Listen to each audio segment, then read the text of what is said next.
ألا تعلم أن الله لم ينادي رسوله صلى الله عليه وسلم باسمه المجرد،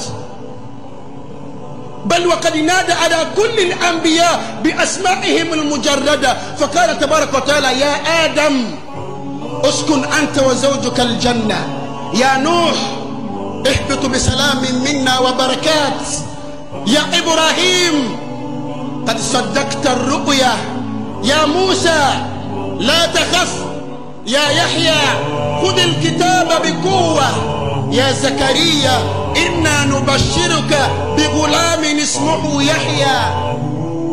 فلما أراد أن ينادى على الحبيب مصطفى صلى الله عليه وسلم قال تبارك وتعالى: يا أيها النبي ربك ينادي تبارك وتعالى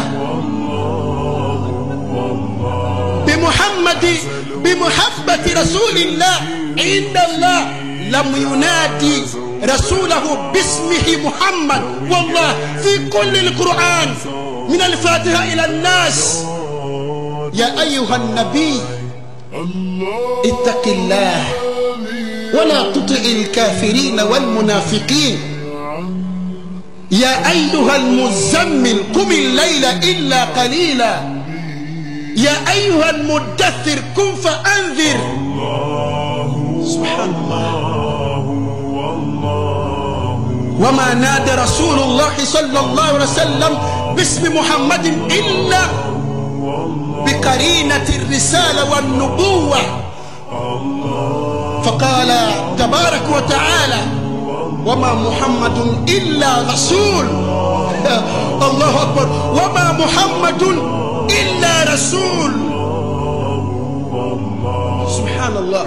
ما كان محمد أبا أحد من رجالكم ولكن رسول الله وخاتم النبيين.